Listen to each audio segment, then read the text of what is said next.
this might come across not the best, but I would say, hey, think that the one thought is we're all going to die. You're going to die. I'm going to die. When that happens, and it's going to happen, that makes people stop to think about their life. So now, please welcome the official, non-official, non-sponsor of the Savannah Bananas, but a big fan. Please welcome John Fletcher.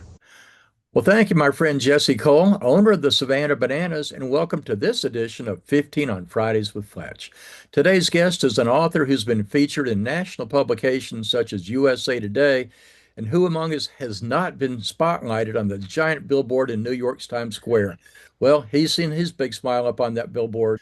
His aha moment occurred when his mother stopped being a married mother of four and became a single mom with four and three jobs. And that's when he realized how much money can influence our lives for good or for bad.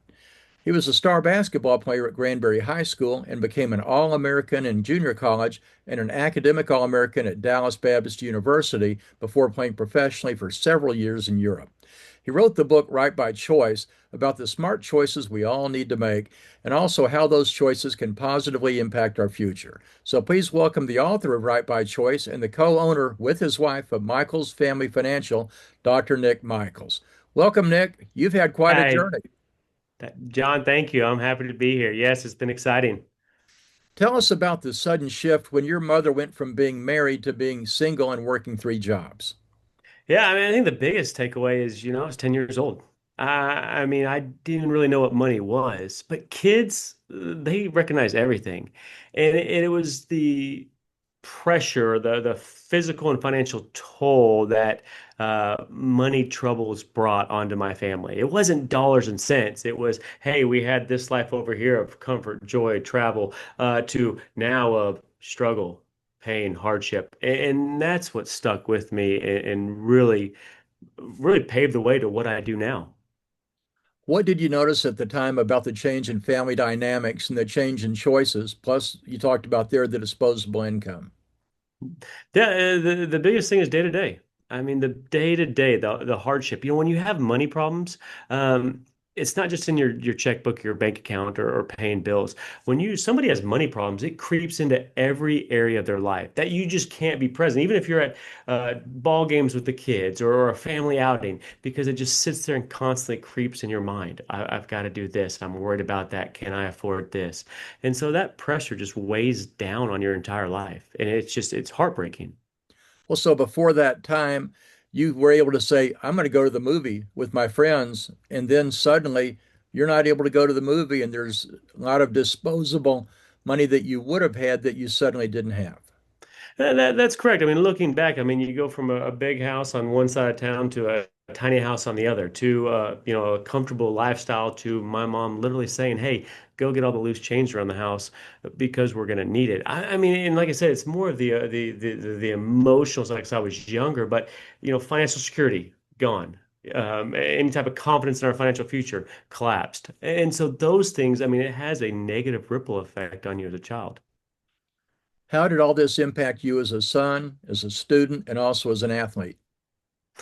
Yeah, I mean, and impacted all those different areas because becoming an athlete, I mean, that was my safe haven. When I stepped onto the court or stepped into sports, I mean, it's almost like I could turn off that side of my life. It was an escape, and so that made it enjoyable. But also as an athlete, when I went to college, I took my academics seriously because I wanted to my future be brighter than my past. I mean, it changes you, in an incredible way, and I'm grateful for that. I also had a lot of help along the way, John. It's not like I just miraculously be able to do all this and accomplish that. I had so much help. I'm so grateful for people that were there for me. What would you tell a child of divorce that there could be better days ahead? Yeah, great question, John. My wife and I, we have a nonprofit and we go around and speak to high schools. And I'm always adamant to say this to every single kid. Is number one is my goal is when I leave there is for them, they can't say that no one ever told them. And we talk about rich with money, we talk about rich with life.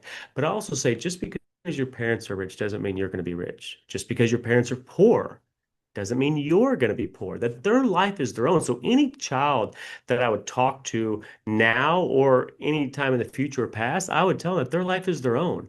And that's our goal with the book Rich by Choice is to empower you to help you understand what you can do to have the life that you want. Because every human being, John, doesn't matter what they are, who they are, where they live, how old they are, every human being is trying to do two things: overcome pain and increase joy at the simplicity of us as human beings. And that's what we try to do. You mentioned joy.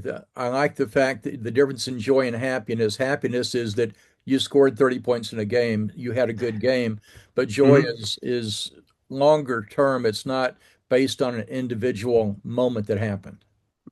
Yeah, there's more to it than that. You're exactly right. And that's what we talk about and what makes the book Rich by Choice different.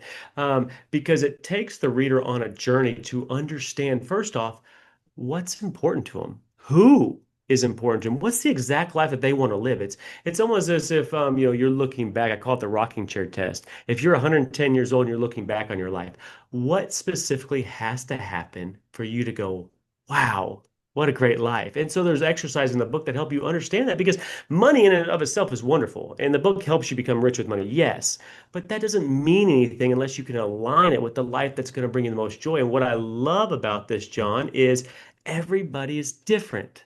And that's not a bad thing. Everyone's different. What's going to make them happy? The people in their life, their circumstances, the exact details of their life. Well, great, great. How do you take that and decide and understand what is that you want? I call it your happiness island. And then you align your money with that to bring you the most joy. And there's a lot of factors that play into that. It's not just a feeling of happiness. No, there's relationships, there's faith, there's a lot of things that go into it. Your book is Rich by Choice. It's a bestseller with Amazon, Barnes and Noble, and it's Mhm. been featured as a bestseller by USA Today. What does that mean to you? I'm very grateful, John. I mean, I get that question a lot. And I tell people, yes, I'm excited, I'm grateful. But you know what I'm even more excited about, John? We receive so many reviews, emails, phone calls, talking with people on how Rich by Choice is changing people's lives in a wonderful way, the Rich by Choice movement, and all around the world. And that, to be honest with you, is what really gets me excited. And that's fulfilling because, yes, the awards and things like that, they're wonderful. But when you know that something you're really passionate about is helping people and help them create better lives, that is what really just gives me fulfillment, and we're very excited about. Well, you write about why we do what we do. Tell us about that. Yeah, most people, like human beings, we think about the past, and we focus on the present. And that's normal because we live in a fast-paced world. I mean, technology is ever prevalent. We live in fast-paced. Like right now, today, I'm working all day. I'm getting down, I'm going to coach my little one and T-ball. I mean, so everyone's very similar. They're busy. Not many people take the time to sit down and go, okay, hey, what kind of life do I want? When have I been the most happiness and experienced the most joy and happiness in the past? What do I need to get to where I want to be? What am I doing right now that's either helping or hurting me? People aren't doing that. And so we give them exercises that really help them start to build, because our lives, your life, my life, everybody's life is either by design or by default. And it's either, hey, default, we're just going to see what happens, and maybe we get lucky, maybe we don't. But we only have one life on this earth. I don't want to leave it up to chance. I'd rather design it and be intentional about the actions I'm taking and where I'm headed down the road. I like the word intentional. There's a real focus here. It's not a matter of just sliding into situations, but rather moving in there intentionally.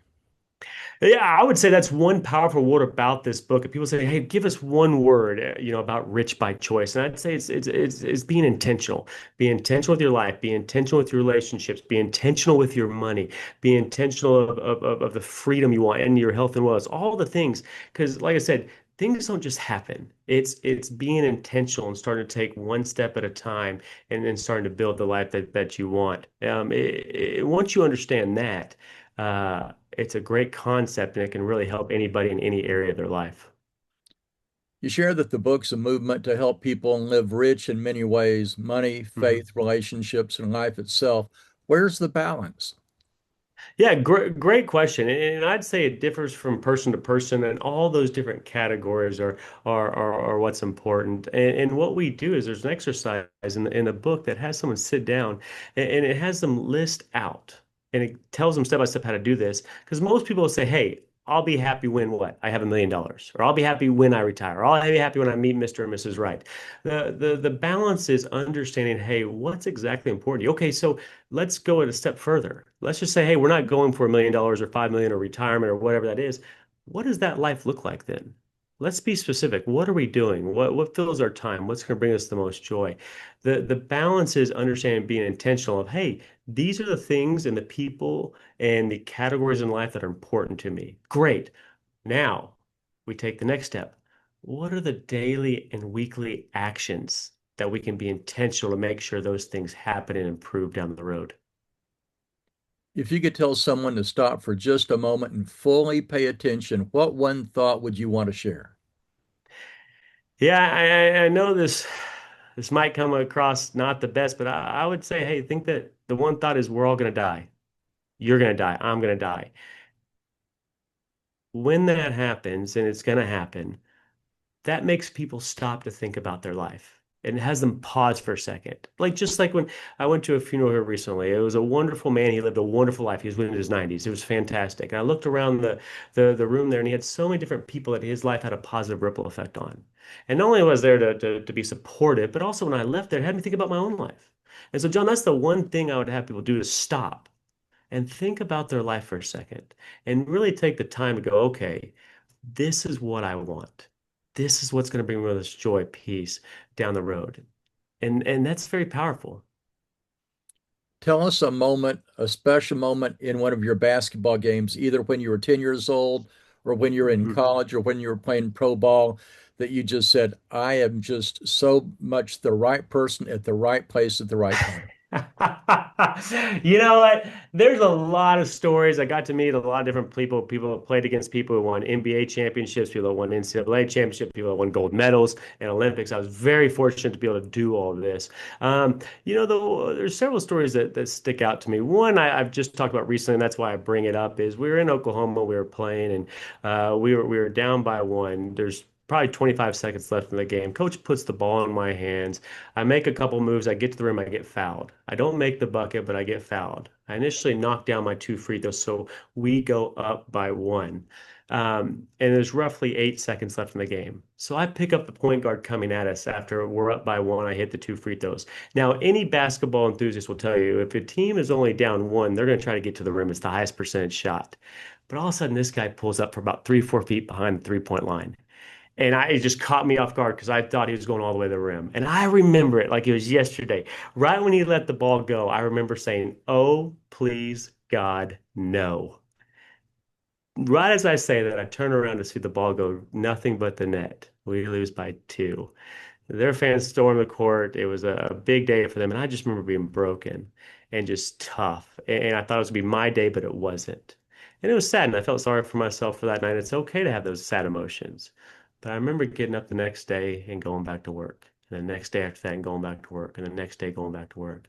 And I always say that sports teaches us a lot about life in the sense that you're going to get curveballs in life. Things aren't going to go. You're going to strike out. Babe Ruth had the most home runs, but he also had a lot of strikeouts. He had more strikeouts than home runs. Michael Jordan, greatest basketball player ever, missed more shots than he made. But you get back up and you keep fighting. You don't give up. And so that's one of the powerful stories that I lean on as a father, as a husband, as a businessman. Those type of stories stick with me. Wow. So tell us also, what's next for you and your wife, Chelsea? My wife and I, we love, we're growing, our business is growing. We have a nonprofit, we're giving back, we're raising kids. So we're busy. We are busy, and we're also truly blessed because we get to do what we love. I mean, they say, what is it? You never work a day in your life if you truly enjoy what you do. So that's what it is, and I'm very fortunate because I get to work with my wife. We our lives intertwined in a lot of different areas, and so that's exciting. The number one question I get is, "Oh, are you going to write another book?" And I probably will, but we're just so busy right now with the first one, doing a bunch of interviews on TV, podcasts, public speaking, and we get to do it together, which is a lot of fun. I joke with my wife. when we do videos together. And I say, hey, what if no one watches them? I always tell her it's okay because these are videos that our kids can watch long after we're gone. It's like we're talking to our kids and trying to give them advice. Wow, that's beautiful. Well, thank you, Dr. Nick Michels, author of Rich by Choice. We hope to see Mhm. you again soon. Hey, thanks, John. God bless.